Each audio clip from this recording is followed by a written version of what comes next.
Hi everyone, I'm Lisa. And I'm Nick. And you're listening to It Takes Two, the podcast where two people take two movies with the same plot or premise and watch and discuss them. And in this episode, we're covering off two movies from 2018 about skating, Skate Kitchen and mid-90s. Yep. These are twin films about skateboarding teens. Well, one of them's a 12-year-old, so he's not a teen. Yeah. One of them's 18, so they're like... Yeah, that's legally... a teenager. What was the bit after 8? 18? Yeah, did you but say? You commit crime, you go to real jail at 18. Yeah, I didn't say child, I said teenager. Okay. Anyway. Yeah. Big differences between these. One is set in the mid-90s, and one is set more contemporarily, I guess, in 2018-ish. One is about a little boy, and the other one is following female skaters. Are you forgetting one thing? One's in LA, one's in New York. You're forgetting another thing? What? Mid-90s is a directorial debut of Jonah Hill for some bizarre reason. Yeah. That's not a difference in the plot between the two. No, it's like... mid-90s feels like an indie film. Like 100%. Like, the angle, the cinematography... Yeah. The sort of lack of a coherent plot at some points. Yeah, I think it's very much inspired by certain types of films from the 90s. Yeah. And, like, it's shot on film, and it looks like a 90s film. Yeah. Apparently, when they were like doing a test screening of it, the projectionist was like, "Wow, this is great that you guys are releasing this film you found from the 90s." So they were like, "No, we made this."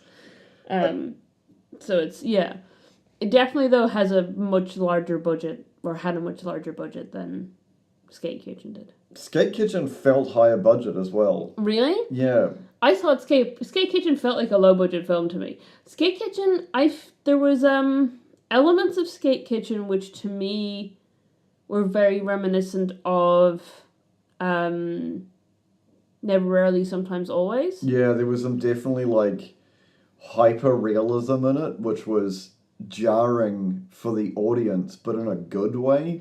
Yeah. Because there was a scene, so the two stories follow like young people exposed to skating in a way where it's sort of like at a pivotal moment in their life. Yeah. Sunburn, who's a kid from mid-90s, he's got a very, very different but similar lifestyle as Camille. The physical abuse by his older brother we'll cover off in a little bit because it is quite ruthless. Yes. And very interesting of how like their power dynamic changes. Yeah. They both have a single mom who's like dating and bringing men home and stuff like that, and have quite a distant relationship with their single mom. It's very much like both of these stories are a coming of age thing. And 100%. I feel like there is no better element to this than the difference between New York and LA. Yeah. Because like, as you said, like LA one is a timepiece. It's like supposed to be set in the 90s, and like it really shines through on like one, the technology that they're like interacting with, the way they're set up.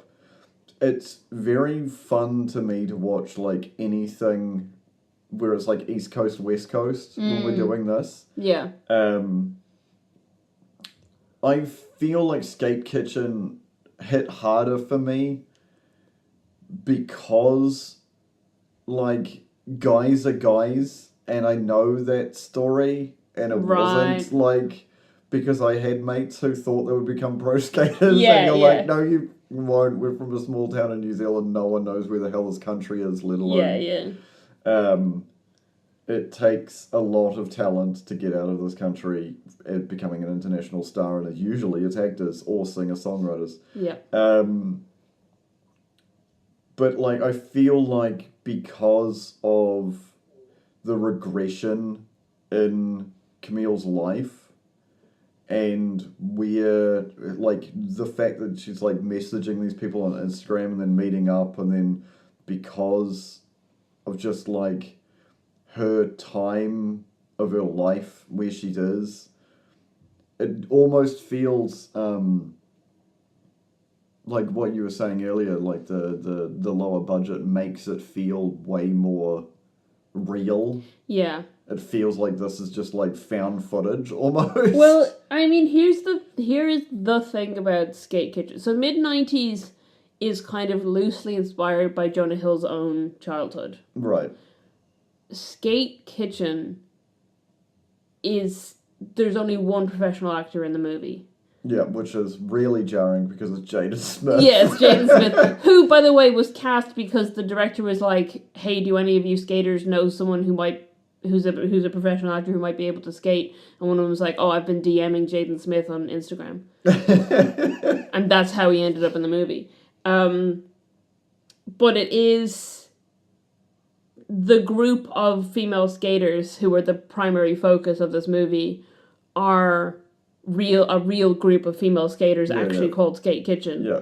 Now they're playing fictionalized versions of themselves with different names, but the story that we're seeing is very much inspired by the life of the girl who's playing Camille. Yeah. Like, she did grow up with her Colombian mother as her single mother, and in this kind of almost isolation. Like, I feel like that's the thing with both of them, is that they, the start point of both of them. So obviously in mid-90s he hasn't skated and gets into skating because he sees these guys, whereas in Skate Kitchen she's watching them online and she's learning to skate herself, and then when she meets them, they already are aware of her because they've been watching her videos. Yeah. But in both cases, Stevie or Sunburn and Camille are very much isolated at the beginning of the movie. We don't see any other friends. We don't see any connections they have. Stevie's got his brother, but it's like you mentioned, it's quite an abusive relationship. They've got no one, and then they connect with this group and join this group and get kind of brought in and accepted. And then because they have no one and they have no other influence, they become very heavily influenced by the lifestyles of the people they're connecting with. Yeah. So they, in mid-90s you have Stevie, who's as a 12-year-old, smoking and drinking and, taking risks and all this stuff. And in Skate Kitchen, Camille gets into, the first time that she's hanging out with them and they're all smoking marijuana, she's like, no thanks. But then later on in the movie, she's smoking it non-stop, and she's getting into, trying to get into sexual situations and doing all this stuff because this is what she sees in these people that she wants to fit in with. So it's very interesting to me that, like, we're seeing these characters who are very much loners, and then once they get into this group, they just do whatever it is to fit in.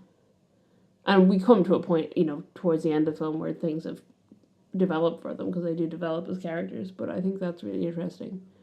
I think the one thing that separates both these movies is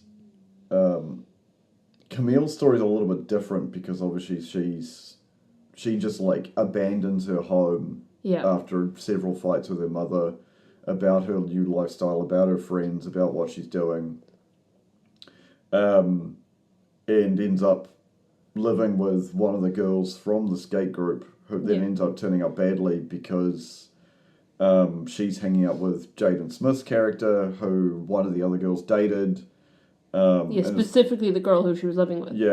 And she's clearly not over it, even though for them it was just like a photo shoot thing that he was doing for his art. Yeah. Working a job, like trying to live her life in the inner city and maintain the lifestyle of like having the freedom. Yeah.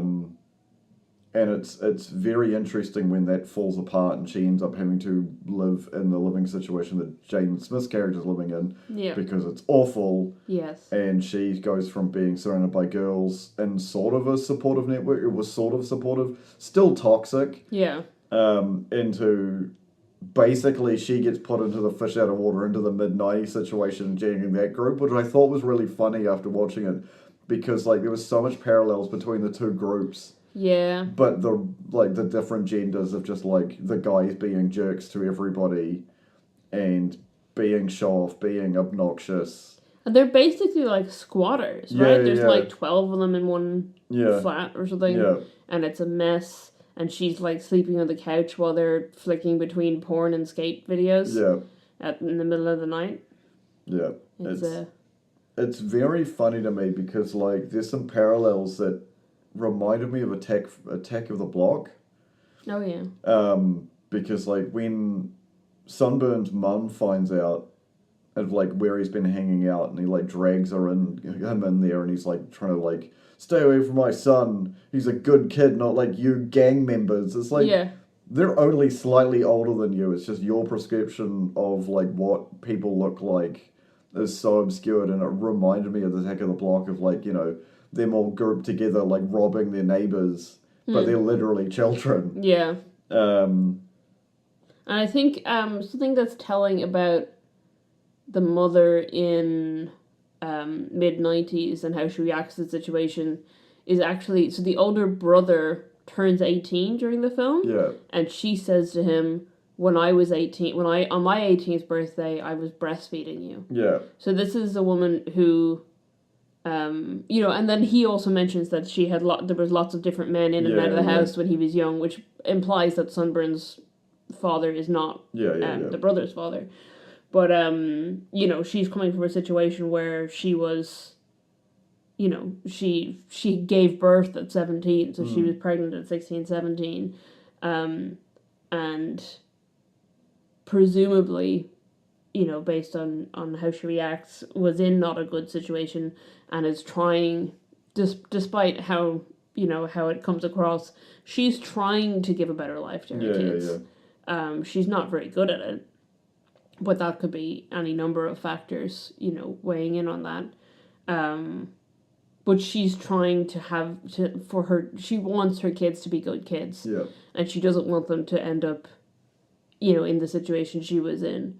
And when she sees, you know, when her son comes home drunk at age 12, having just had a sexual encounter with an older teenager, you know, and she goes to see these kids that he's been hanging out with, she sees the future she's been trying to save him from. Yeah.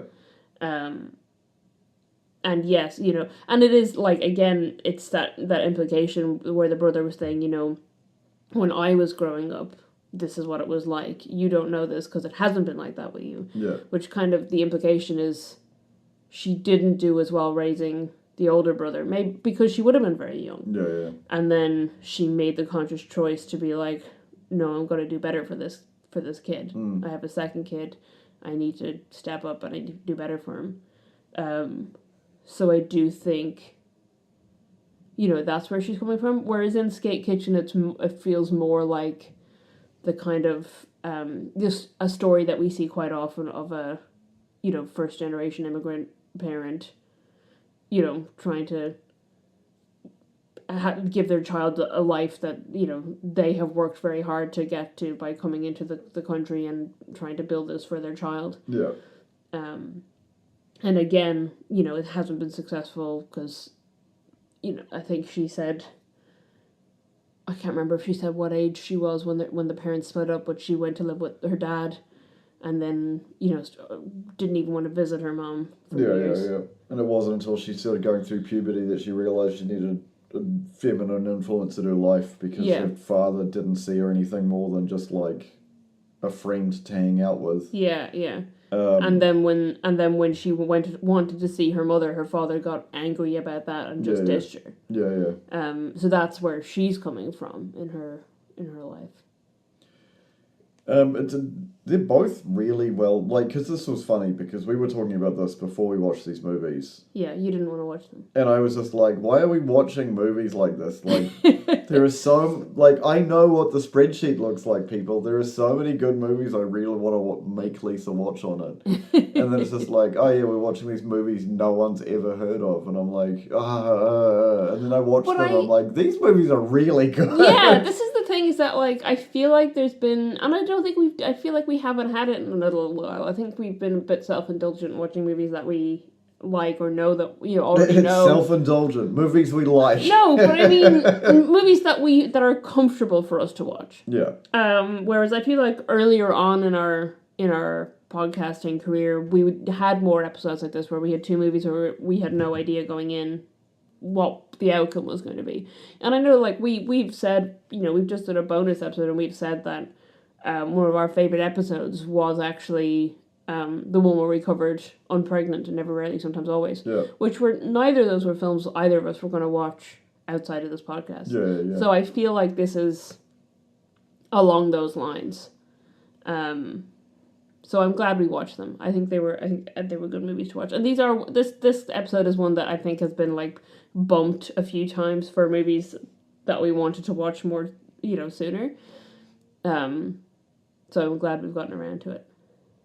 Out of these two movies, I think there's only one of them I'd rewatch, but it'd have to be like years later. Would it be Skate Kitchen? Yeah. Yeah. Yeah. You agree? Yeah, it's not that I disliked mid-90s, but I don't think I would want to watch it again. Even though this was the interesting thing going into this, was that on IMDb, Skate Kitchen is much lower rated than mid-90s. But on Rotten Tomatoes, Skate Kitchen is the higher rated movie. Yeah. And I think I made a joke that maybe it's just because people on IMDb are misogynists. Yeah, it could be. And I'm like, maybe I was right. But despite the low budget, Skate Kitchen has gone on to have a spin-off TV series. So there is some form of success there. It obviously was popular enough that they were able to do that. I think, like, going back to what you were saying, there's some very, very good choices that the people making this movie chose for Skate Kitchen. I think one of them being the audio, the levels being slightly weird. Like, I was adjusting, there are certain points where it feels intentional and other points it feels unintentional, and I don't know. It was definitely, there's a very overwhelming audio situation. Because you're supposed to, like... And it is like, I think I said it to you out loud, is the sound mixing really bad on this movie, or they just really want us to feel uncomfortable here? Because it was, where it was most noticeable was when Camille went out of her comfort zone to go, and this is after her mother had banned her from skating because she'd injured herself. They also both end up with serious injuries in hospital. Yeah.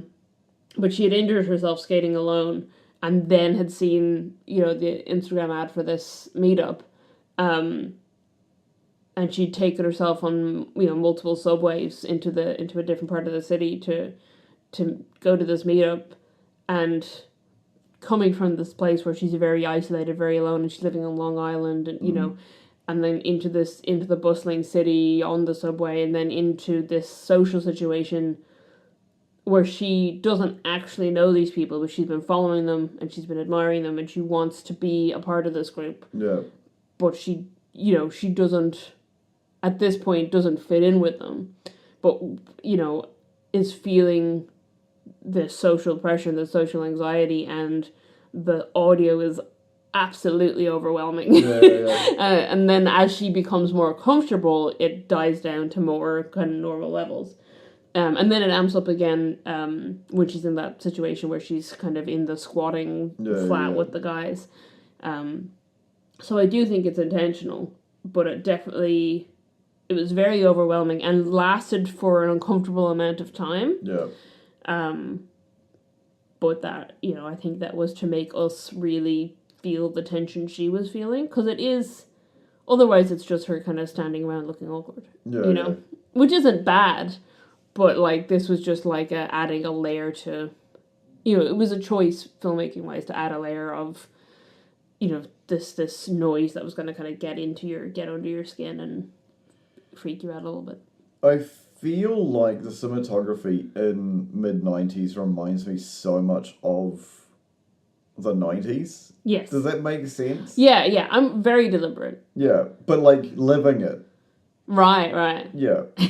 Because, the world seemed so much bigger because we were literal children. Yeah. Everything seemed more grand because we were literal children. Everything felt more everything, if that makes sense. Yeah.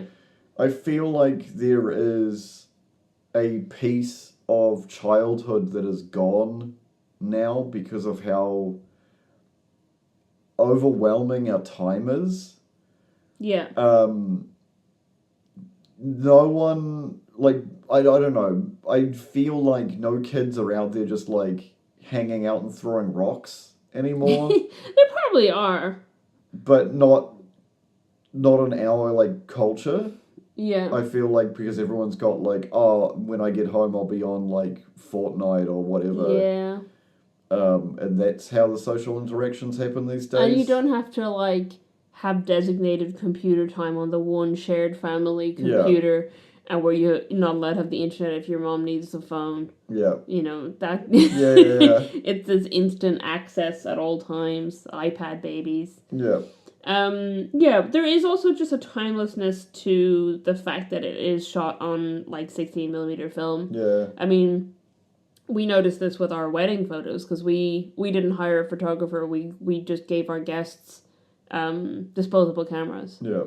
And, like, those photos could have been taken anytime. Yeah, you know, there's a quality to having these, like, disposable film cameras that, you know, those could be wedding photos from the 90s. Yeah. Or the 80s. And there's, like, just, like, a timelessness to it. And I think, you know, that's part of the choice of shooting this on film and in the 3:4 aspect ratio. Yeah. I do know, I think they were trying to deliberately get the feel of 90s skate videos. Yeah, because that's the other thing that, like, because it's such a huge part of, like, not the plot, but, like, some of the ongoing background of, like, one of the characters. The characters have the most ridiculous names as well. Yes. Yeah, this is not... I'm going to clarify, we haven't specified, but this is not a child-friendly episode. Yeah. These are not child-friendly movies. And cover your children's ears if your children are listening, because one of the kids in mid-90s, his name is Fuck Shit. Yeah. That's the character's name. Yeah. Because there's a thing that comes out of his mouth continuously. Is he goes, "Fuck, shit, that was cool." Yeah. So like that's the kind of characters you're dealing with in this, and that's the one where the main character is a 12-year-old. Yeah. So never mind, the one where the main character is 18, and the language use in both films. Yes. Drug use in both films. Yeah. Alcohol abuse in both films. They're just coming of age stories of very, very true to their locations. Yeah. I feel like stories like, well, as you just pointed out, is based on his upbringing, but I highly doubt that. What, Jonah Hill? Yeah. I think loosely based. But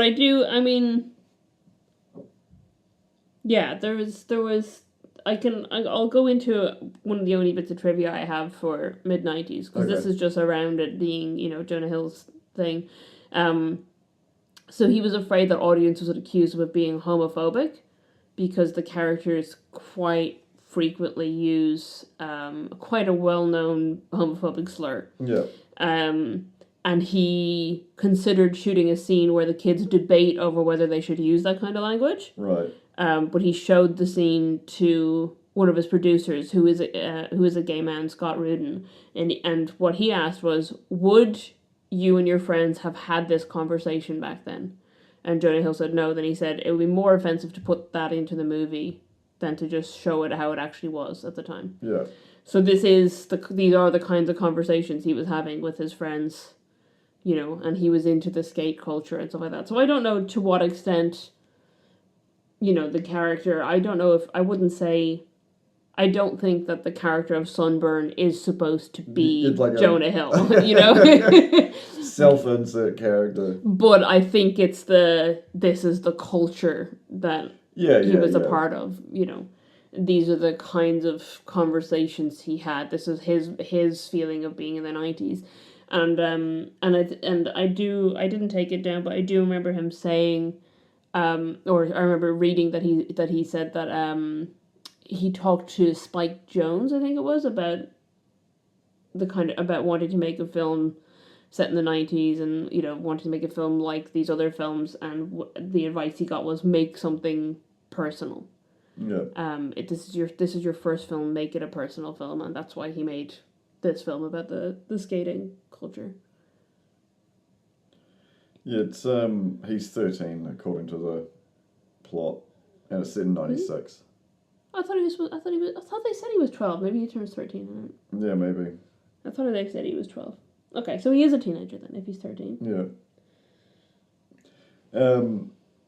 Yeah, there are some very interesting scenes in mid-90s that feel real. The fact that the abuse by the brother is pretty disgusting. Yeah.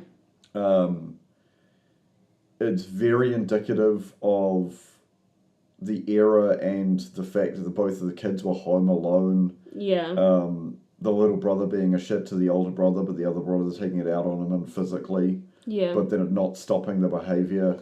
There's also something that goes on throughout the film, is that Sunburn is self-harming. Yeah. So to some extent, I think he's provoking his older brother as part of that.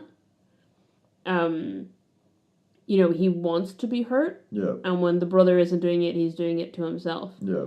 And it's kind of we see it in a scene where they have like a really big fight that he then basically tries to garrote himself with a Super Nintendo controller, which is horrifying to watch, but it's very much this like whatever emotions or feelings he's got going on inside, this is the only way he knows how to get those out. Yeah. And I think, for that reason, that maybe the skating is actually good for him, because it's a different outlet. And I know it leads him to this darker place where he is drinking and he is smoking, and that's not a great outlet. Yeah. But I think what draws him to it initially is like, this is a different thing for me to be doing that will stop me from feeling the way that I have been feeling. Yeah. But yeah, anyway. So. Yeah, there's some very, very emotional scenes. And yeah. So both movies end on sort of like a high note. You have Skate Kitchen, the group sort of like, because they fall apart and then they get back together again, and they're back to like skating together and being together as a group, which was like nice. But the movie ends abruptly anyway, so you're like, oh, okay, cool, this is just like, this is one summer of our lives kind of material. Yeah. With... I also, something I took down around the ending of Skate Kitchen was that for the first time, when she goes back to her mother and they actually reconnect, for the first time she speaks Spanish to her mother. Yeah. Because every other time they're interacting, the mother is speaking Spanish and she's speaking English. Yeah. And it's really indicative of this like disconnect and this failure to communicate between them. So to see when they've come full circle and they've actually met each other where they are, that they're literally speaking the same language. Yeah. I thought that was a really nice touch. We'll get to the film made by Fourth Grade a little bit later on. I think the other really turning point for the mother's character in mid-90s is the car crash. Yeah. So they've been out and they've been partying, and of course they drive drunk, and then all of us like fuck shit is trying to encourage them to like continue the party on. Yeah. Everybody in the car is depressed, and it's just like, I think it's Ray who's like trying to tell him. Yeah. Because Sonny's in the front, Sunburn's in the front, and the other three are in the back, and they're like, bro, like, no one's having fun. Yeah. Like, let's just go home. Yeah. And I think it's that argument, not an argument, and the fact that the driver's intoxicated, but the car flips. Yeah. Sunburn is the most hurt out of all of them, wakes up in hospital. And it's the mum realizing that all the other boys are, like, asleep in the waiting room. Yeah. That they're not just, like, some random hooligans her son's hanging out with. They're actually, like, a friend group. Yeah, they actually care about him. Yeah. And they're not leaving until they know he's okay. And I think that is the most moving part of the movie. Yeah. Because then they're all, like, hanging out in the hospital room and it's all, like, super sweet again. And then they're, like, back to skating. And then they show... fourth grade's video because he's been like filming the entire time. Yeah. Which is like an equivalent in Skate Kitchen, which I thought was really funny. Yeah, in both of them there's a character who constantly has a camera on them and is constantly filming and won't it's such a big deal in Skate Kitchen that they're like, no, don't try to like touch her. And don't try to touch her camera. Yeah. Like this is what she does. She just films these videos for us. That's all she wants to do. And then you have fourth grade and mid-90s who's basically doing the same thing, but obviously with like a clunky camcorder from the 90s. And it's also like his goal because he knows he's slow and like the only thing he can contribute is like what he sees. And he wants to be a filmmaker. Yeah. Like he says that to Sunburn at one point, that like actually what he wants to do with his life is become a filmmaker. Yeah. Which is sweet. And there was a lot of like, before the internet ruined it, there was a lot of, like, times where I used to hang out with my mates and watch, like, extreme sports videos. Oh, yeah. Because it wasn't something you could just, like, find. Yeah. Someone had to, check out this movie I burned from a friend of mine off his, like... Yeah, I mean, we were talking about Don Hertzfeldt's Rejected, which is now on Dropout. Yeah. And you hadn't ever heard of it, but my first experience of Rejected by Don Hertzfeldt was that my older brother's friend gave it to us burned on a CD that we could put in our computer and sit around and be like, oh, what's he sent us? What's this? So there was a lot of that of just like people, recording things off TV onto a VHS or whatever and digitizing it. Yeah, bringing DVDs to people's houses. Yeah. Bringing tapes to people's houses. It's so weird, eh? And I don't know if it's nostalgia or like, have we gotten worse? Like, that's really not... I think just there's much more instant access to everything. Yeah. That people take for granted. Yeah. Whereas there was something nice about like this, this deliberate act of this person is going to bring this to me, it's because now the equivalent is like you just send a meme or you send a link to something and it's just done instantly online. You don't have the actual interaction. Yeah, you don't watch someone, watch a video for the first time. You don't go like, hey, I need to physically come to you with this and give it to you and then we can sit and watch it together, which is a whole... It was a whole shared experience as opposed to like, oh, that's funny, I'll send a link. Yeah. And you don't even have the conversation about it. No, then the person reacts with an emoji and that's like your entire interaction. Yeah. Yeah, we're becoming more shit. I've decided. It's ironic because like what social media was developed for was, fostering those social connections and now it's kind of become a barrier to social connection. Yeah. But that's a whole other debate. Anyway, thanks for listening to our podcast where we record this in our own home and you listen to it wherever the hell you are. Yeah. Isn't that ironic? I complain about the accessibility of things, but without it, you would not be listening to us right now because how else would you be like, oh yeah, bro, I downloaded the newest episode of It Takes Two Come interact with us somewhere. Yeah, onto... comment on Spotify or YouTube. Send us social media DMs, I'll answer them. Go to our website at takes2.co.nz. Go on our Discord server. Yeah. Which my mother heard us promoting in a recent episode and told me she didn't know what it was, even though she joined it several years ago. And now I'm going to get a complaint when she listens to this episode because she's been catching up lately and doesn't like how often I mention her on the podcast. Sorry, Mom. Anyway. Listen, at least I'll know she's listened to the episode. Yeah, when you get a message. You said I didn't know what Discord was, but I re-downloaded it on my tablet. Yeah. And I'm signed in. And yes, I did send a picture of my cat 4 years ago. Anyway. That's not what my mom sounds like. Sorry, Mom, I wasn't saying that's what you sound like. Yeah. I'm just being silly. Yeah. Love you. Written out of the will. I think I'm the executor of the will. So Phil has been written out of the will. No, I enjoyed these movies, surprisingly more. The only other part that I'd like to mention, which I found hilarious. Oh, yeah?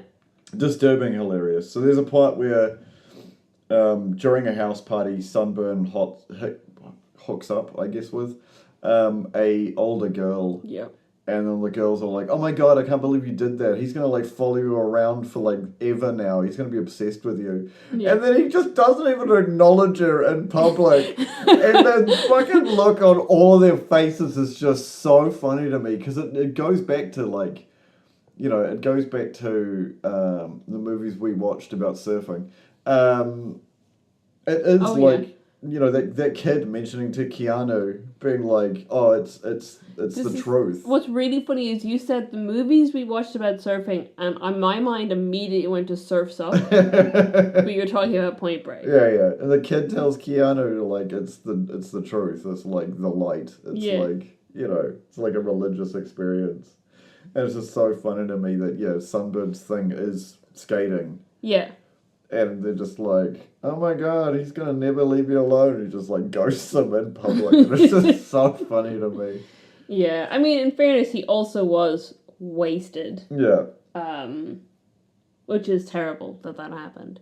But that's getting influence from this character who, has a proper drinking problem. Yeah. As a teenager, and Ray brings it up as being like, you think your life is bad, but you wouldn't want to be in any of our shoes. Like, this is what's going on in everyone else's life. Yeah. And we all have horrible stuff going on. And you wouldn't want to swap your horrible stuff for our horrible stuff. And in that, he talks about fuck shit and his alcohol abuse. Yeah. Yeah. And then, Ray gets, really embarrassed when fuck shit is going around with... We get very drunk in front of the pro skaters, and when that's what he wants to actually, he wants to improve his life by getting in good with these guys, and then his friend comes over and is, like he is. Yeah. Anyway, we look at trivia. Sure. Cool. I talked about that Jonah Hill thing, and that it's shot entirely on 16mm film. So the only other bit of trivia I had for mid-90s was that to help the young actors get a better feel for the 90s, Jonah Hill gave them each iPods with a playlist of his favourite 90s songs on them. And he had movie nights with the child actors of films from the era. So I thought that was kind of cute.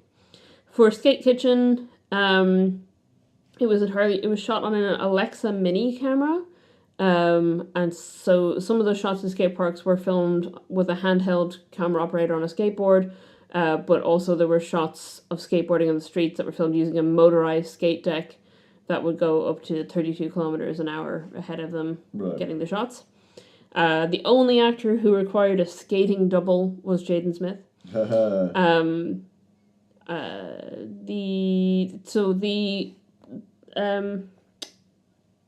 Moselle, I can't remember what her first name is. The director of this film, Crystal Moselle. Yeah. So she originally came across these girls, I think just on a subway, and then made a short film with them, and then proposed doing a feature. But she originally wanted to make a feature-length documentary about them, right? And then decided instead to create this fictional work with dramatized versions of themselves. And it is, like I mentioned, primarily based on the experiences of childhood of Rochelle Vinberg, who plays Camille, and her experience growing up, moving to New York, and her relationship with her Colombian mother. And then, I've already mentioned, apart from Jade Smith, and Elizabeth Rodriguez, who plays the mother, all the principal cast are non-professional actors, and primarily actual skaters. Budget and box office-wise... Have you looked at these at all? No, no, I have not. Do you have a ballpark for what you think they were?